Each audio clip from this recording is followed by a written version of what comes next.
Bhajap, Rashtrawadi Congress party, Shiv Sena, Rasap, RPI हटवले, RPI करार, त्याच्यानंतर तुमचे सदाशिवराव खोत असे वेगवेगळे मान्यवर त्याच्यामध्ये ते पक्ष आहेत महायुतीमध्ये.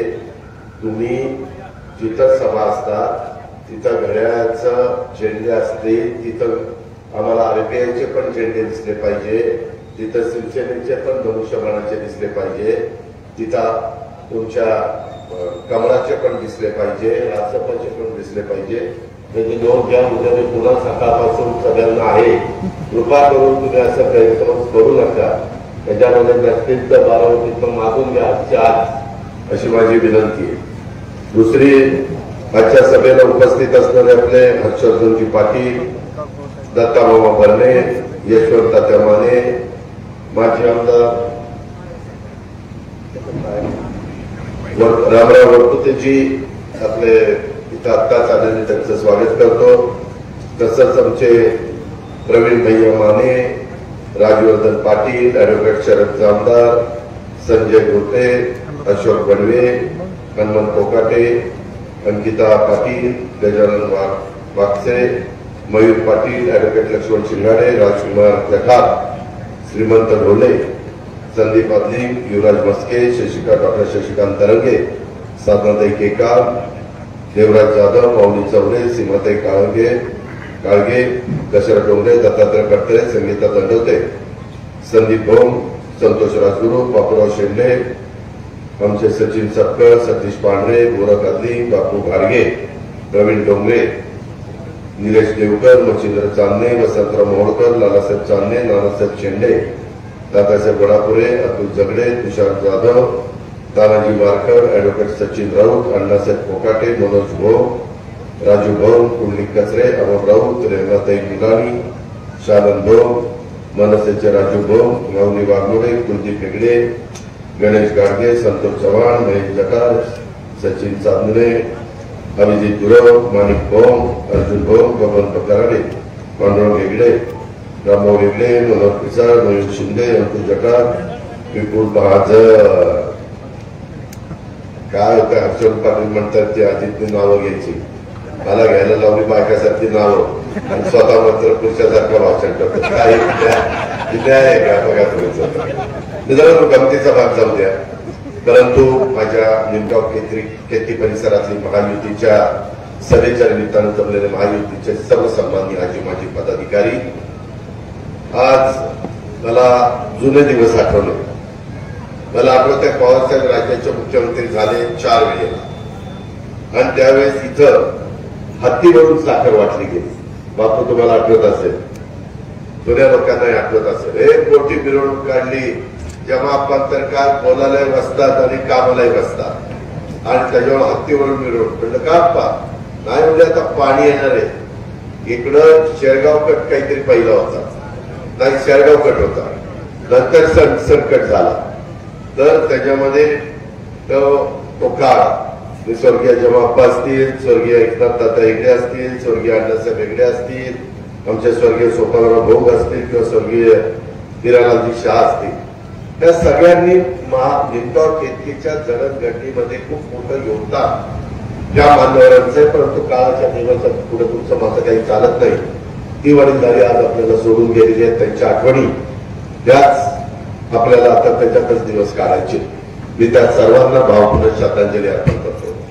परंतु मित्रांनो, 78-79 साली पाणी आणायचं ठरलेलं होतं. आज देखील आपण पाणीच करतो.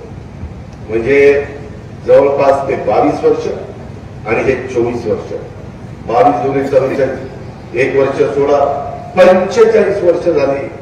पण आपल्याला अनेक निवडणुका आल्या गेल्या, पाणी आणलं गेलं, तलाव झाले, आझाद तलाव झाले, त्याच्याबद्दल पाणी आणलं गेलं. परंतु कधी दुष्काळ पडतो, यंदा दुष्काळी वर्ष. सगळ्यांना वाटतं पाणी दिलं पाहिजे. कालवा सल्लागार समितीचा अध्यक्ष या नात्याने मी काय करू शकलो आणि ते पाणी आता थोडं पण आणू शकलो त्याची जरा आपण जाणीव ठेवा, ओळख ठेवा. पालखी मार्ग मोदी साहेबांच्या विजन मधनं त्या ठिकाणी झालाय.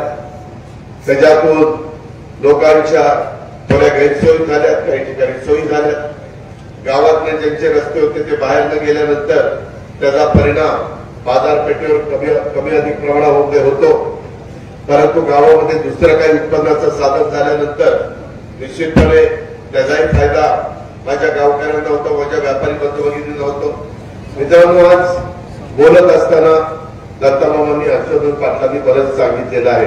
आज लग्नाची मोठी तीज आहे.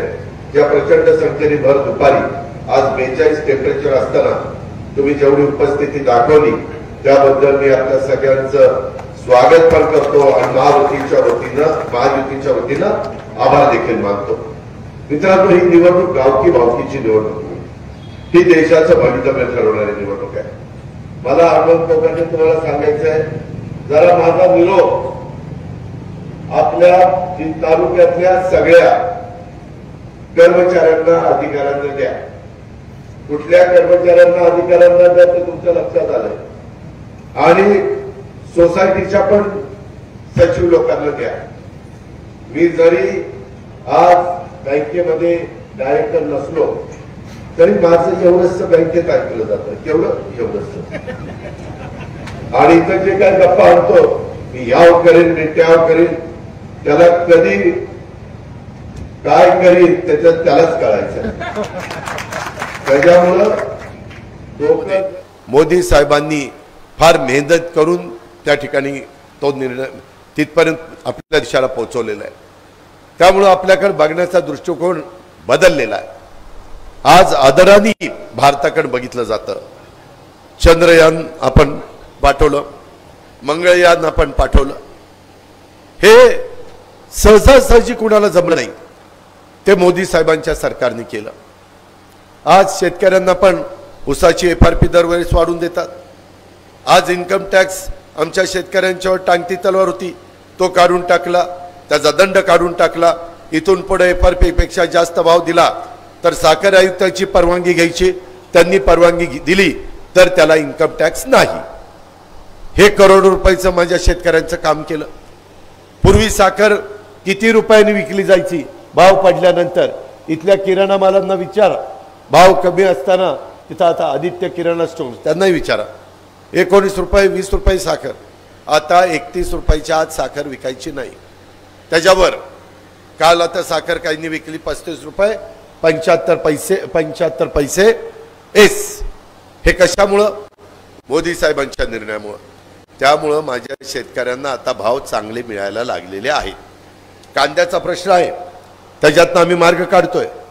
त्याच्यातून दुधाचे भाव आम्ही 5 रुपये वाढवले. ज्यांचे पैसे मिळाले नसतील ते पैसे देऊ, आम्ही कुणाचे पैसे ठेवणार नाही. कापूस आणि सोयाबीनला 4,000 कोटी रुपये बाजूला काढून ठेवले. आचारसंहिता संपल्यानंतर त्याबद्दलची कारवाई होईल. धानाच्या बद्दल देखील त्या शेतकऱ्यांना बोनस देण्याचं काम जिथं धान उत्पादक शेतकरी त्यांना त्यांच्या बाबतीमध्ये केलं गेलं. हे शेवटी बळीराजाचं पण सरकार आहे. 1 रुपयामध्ये तुमचा पीक विमा आम्ही उतरवतो, बाकी सगळे पैसे केंद्र सरकार राज्य सरकार घालतं. हा विचार करा. विरोधक म्हणतात की पवार साहेबांनी त्यांच्या कारकिर्दीत 71,000 कोटीचं कर्ज माफ केलं. त्यात सोनियाजी होत्या, पी चिदंबरम साहेब होते. पण देशात 71,000 कोटीचं कर्ज माफ केलं. त्याच्यानंतर देवेंद्रजी आले. देवेंद्रजींनी फक्त आपल्या महाराष्ट्राचं 35,000 कोटीचं कर्ज माफ केलं. आणि नंतर पुन्हा आम्ही लोक आलो, आम्ही 27,000 कोटीचं कर्ज माफ केलं. म्हणजे आम्हाला पण संधी मिळाल्यानंतर आम्ही काम करतो ना. पण संधी मिळण्याच्या करता कुणीतरी आम्हाला प्रोत्साहन पण दिलं पाहिजे, तर आम्ही त्या संधीचा फायदा उठवू. आज त्याच्यामध्ये भावनिक होऊन ही निवडणूक बघू नका. निमगाव केतकीकरांनो आणि पंचक्रोशीतील माझ्या बांधवांनो, इथं आपल्याला पाण्याचा प्रश्न गहन आहे. शेतीचा पाण्याचा प्रश्न सुटला की आपोआप आपला पिण्याचा पाण्याचा प्रश्न सुटतो. आणि त्याकरता मी हर्षवर्धनजी, आमचे दत्तामामा, देवेंद्रजी आणि एकनाथराव शिंदे, आमचं ठरलंय. ते नाही का कधी कधी येत आमचं ठरलंय, तसं आमचं ठरलंय तुम्हाला पाणी प्यायला शेती करता द्यायचं. बारामती, इंदापूर, पुरंदर, दौंड, हवेली. तुम्ही म्हणाल कसं काय? वरसगाव पानशेत खडकवासला टेमघर आज सगळं पाणी प्यायला जात आहे, फार कमी पाणी मिळतंय. आमचं म्हणणं असं आहे की आम्ही ते एक कमिटी नेमली होती, त्याचा अहवाल आलेला आहे. मुळशी डॅम हा वीज तयार करतो, वीज. आमचं म्हणणं आता वीज फक्त पाण्यावर तयार करण्याची गरज नाही, आता पाणी शेतकऱ्यांना देण्याची गरज आहे, पाणी प्यायला देण्याची गरज आहे. वीज तयार करून समुद्राला पाणी सोडून त्या पाण्याचं नुकसान करण्याची गरज नाही.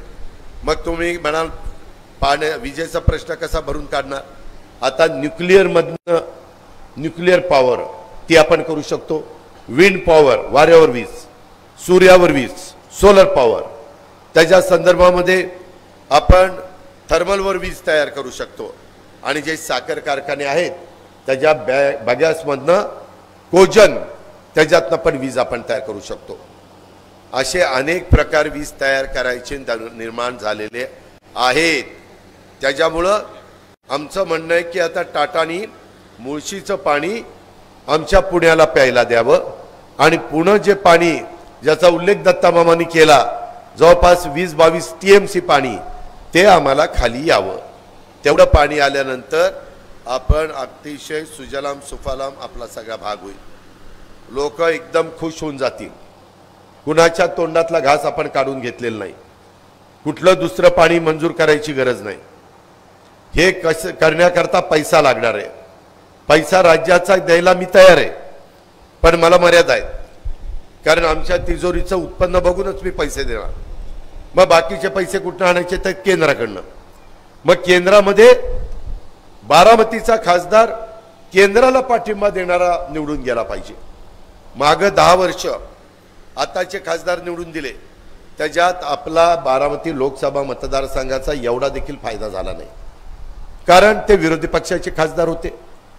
आता आपल्याला सत्ताधारी पक्षाचा खासदार निवडून पाठवायचा. त्याचं चिन्ह आहे घड्याळाचं. त्याच्याकरता घड्याळाच्या चित्राच्या शेजारचं 7 तारखेला आपल्याला बटन दाबायचं आणि त्याच्यातून माझ्या या सगळ्या भागातल्या शेतीचा पाण्याचा प्रश्न सोडवायचा आहे. हे महत्त्वाचं काम आपल्याला करायचं आहे.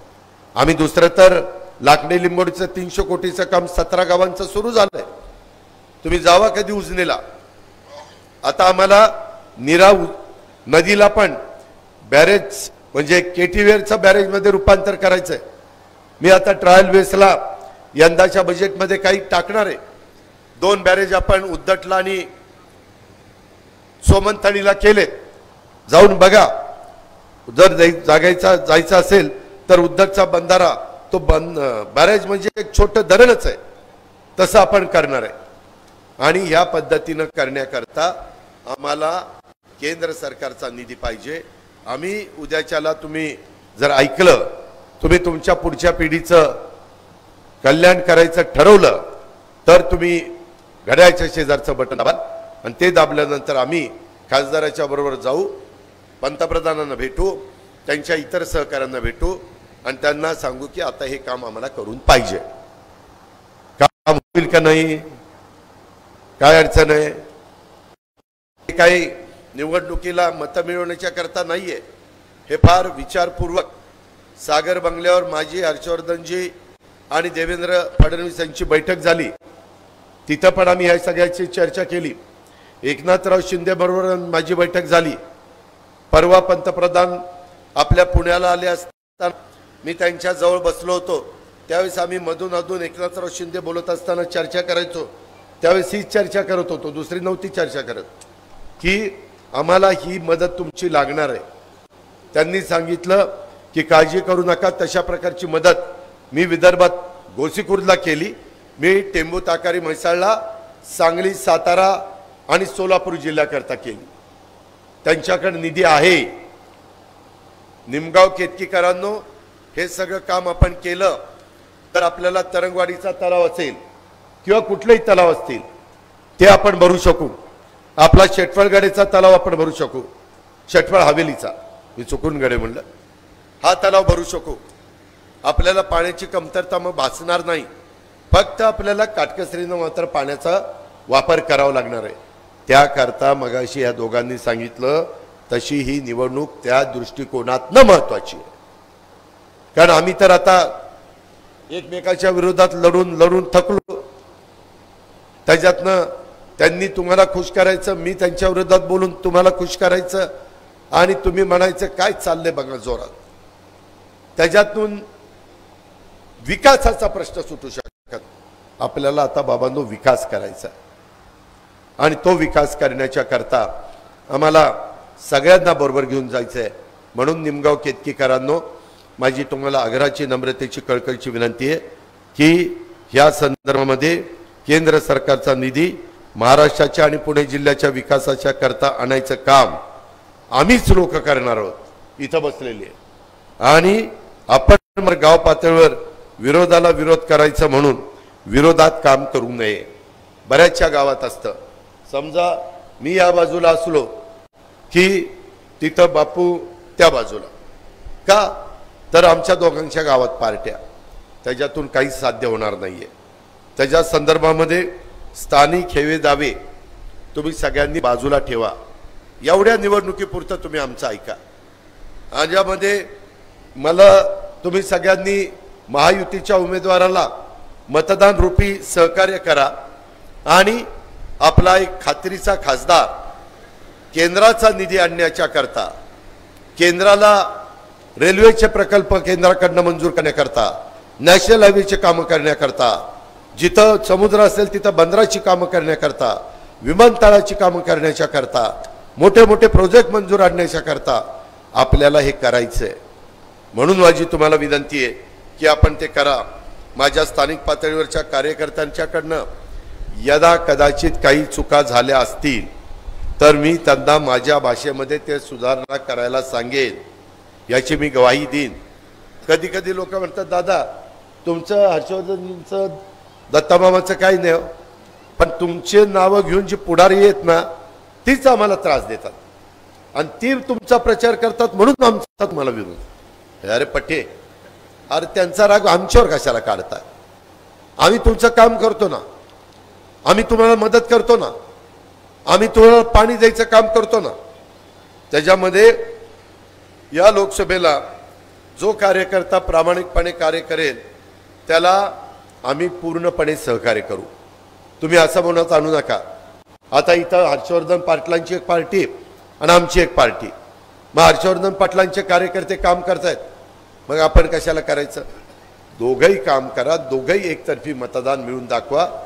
बारामती तालुक्याचा विकास मी कशामुळे केला?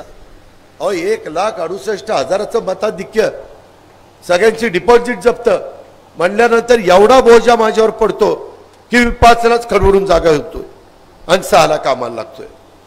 रोज पुढं बोलत नाही. तशा पद्धतीनं मला हे दोघं करतायतच, परंतु बारामती सारखा इंदापूरचा पण आपण कायापालट करू. त्याकरता मी तुमच्या पाठीशी उभा राहतो, तुम्ही काळजी करू नका. मी शब्दाचा पक्का आहे. मी तुम्हाला निधी पण त्या बाबतीमध्ये देईन. त्याच्यामध्ये आपल्या कार्यक्षेत्रातील ऊसा संदर्भात काही चुका झाल्या असतील किंवा काही दमदाटी करत असतील, तुझा ऊस नेणार नाही. तुमचा ऊस परिपक्व झाला असेल अजित पवार तुमचा ऊस घेऊन जाईल. काटा परफेक्ट, भाव परफेक्ट, काय काळजी करू नका. त्याच्यामुळं कोण ॲग्रो फिग्रो काही दम देत असेल तर त्या दमाला घाबरू नका. आपला दम त्यांच्यापेक्षा लय भारी आहे. त्याच्यामध्ये आपल्या कार्यक्षेत्रातील एकंदरीत अंबालिका असेल, दौंड असेल, कारखाना, त्याच्या लागण तारखा, पोच, ह्या सगळ्या बाबतीमध्ये मी त्याच्यातनं मार्ग काढीन.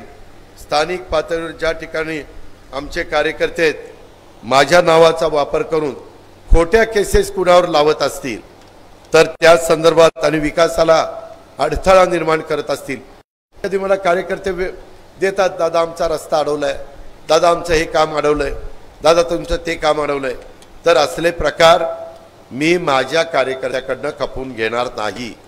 त्यांना योग्य पद्धतीनं समजावून सांगीन. परंतु समजावून सांगून त्यांनी नाही ऐकलं तर मग त्याला शेवटी नालाजास्तव योग्य जागा दाखवीन. सर्वसामान्य नागरिकांना, माझ्या इंदापूरकरांना ह्या लोकांचा त्रास होणार नाही अशा प्रकारची मी खबरदारी घेईल. कारण मी दर आठवड्याला एक दिवस पुण्यामध्ये सर्किट हाऊस आणि काउन्सिल हॉलला असतो आणि दर आठवड्याला एक दिवस माझ्या बारामतीमध्ये असतो. तुम्हाला बारामती काय फार लांब नाही ह्याची जाणीव निमगाव केतकीकरांनी ह्या निमित्ताने ठेवावी आणि स्थानिक पातळीवरच्या हेवा देव्यामध्ये दोन्ही लोकांच्या बाजू समजून घेऊन मगच निर्णय दिला जाईल. एकतर्फी निर्णय त्या ठिकाणी दिला जाणार नाही. याबद्दलची पण खबरदारी मी आणि माझे सगळे सहकारी, आमचे महायुतीचे सगळे घटक ह्या निमित्तानं घेतील, ही पण खात्री आणि विश्वास मी आपल्या सर्व सहकारी मित्रांना देतो. मित्रांनो, बोलण्यासारखं खूप आहे. तुम्ही अफवांच्यावर विश्वास ठेवू नका. काही काही बाबतीमध्ये आता आमच्या कुटुंबातले पण अनेक लोक इथं प्रचाराला येतात. अनेक जण सांगतात, दादा आम्हाला फोन आला. आता काल आमचे अध्यक्ष हनुमान कोकाट्यांनाच फोन आला आणि त्यांना कुणी दम देत होतं. अरे ही कुठली पद्धत झाली? मी कधी असं वागलो नाही. तुम्ही निवडणूक होईल 4 दिवसाची, 7 तारखेच्या नंतर कोण आहे? मीच आहे, हर्षवर्धन आहेत, दत्तामामा आहे. बाकीचं जी फिरतायत ना ते कुणी येणार नाही. ते लांब कुठेतरी परदेशात दौऱ्याला जातील.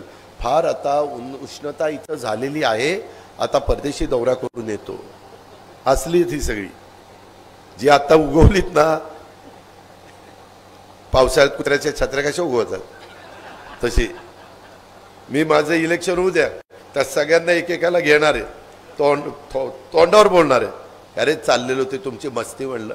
आता नाही, आता काही बोलत नाही. ती घरातलीत म्हणून मी बोलणार, बाहेरच्यांना कोण बोलतंय? आणि आमच्या तर उलटच चाललंय. अहो 40 वर्षाची सून आमच्या घरात येते, तिलाच बाहेरची समजतात. आता काय करायचं?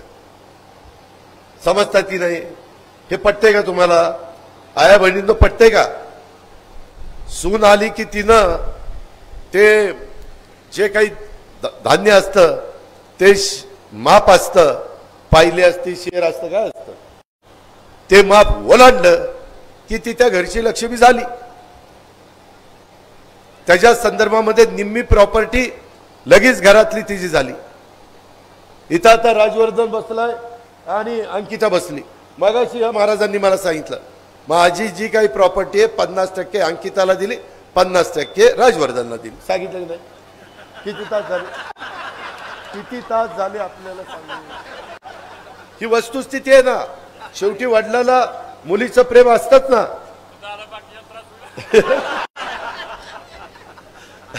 मित्रांनो, गमतीचा भाग जाऊ द्या, परंतु त्यांच्या बाजूनी कायदा पण आहे. शेवटी घरामध्ये मुलगा मुलगी जन्माला आले तरी मुलाला जी प्रॉपर्टी जाते तेवढीच प्रॉपर्टी मुलीला पण द्यावी लागते. हा कायदा झालेला आहे. शेवटी महिलांचा मान सन्मान प्रतिष्ठा आपणच ठेवली पाहिजे, कारण ती कुणाच्या कुणाच्या घरची लक्ष्मी आहे. ती कुणाच्या कुणाच्या घरची सून आहे. तिला बाहेरची म्हणता येणार नाही. याची नोंद माझ्या निमगाव केतकीकरांनी घेतली पाहिजे. मित्रांनो, दिवस येतात जातात. आता इथं आया बहिणी बसल्यात. 4 दिवस सासूचे असल्यानंतर 4 दिवस सुनेचे येतात की नाही? का सारखे सासूचेच दिवस राहतात? तसं सारखे सासऱ्याचे दिवस राहत नाही, कधीतरी सुनेचे दिवस येतात. पण समजून घेतलं तर ना. काय करायचं? काय मी किती दिवस थांबायचं? आता मगाशी सांगितलं माझं वय 60च्या पुढे गेला. आता काय करावं? काय आता 70 झाल्यावर करावं का काय काम विकासाचं? मित्रांनो, गमतीचा भाग जाऊ द्या. मी पोटतिडकीने सांगतोय, या दोघांनी पण तुम्हाला पोटतिडकीने सांगितलेलं आहे. आम्ही पंतप्रधानांशी चर्चा केलेली आहे. आम्ही राज्याच्या मुख्यमंत्री उपमुख्यमंत्र्यांशी चर्चा केलेली आहे. सुदैवाने अर्थ खातं माझ्याच ताब्यामध्ये.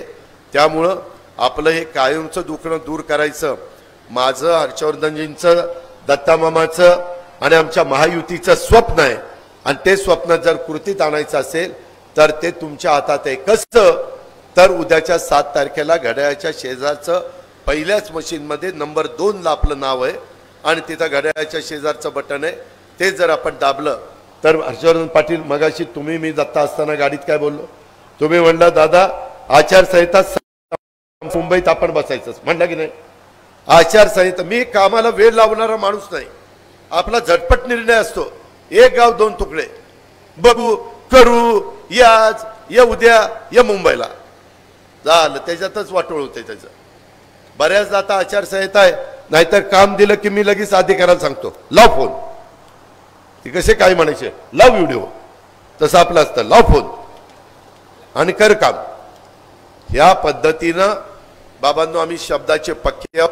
आम्हाला कुणाचाही अनादर करायचा नाही, परंतु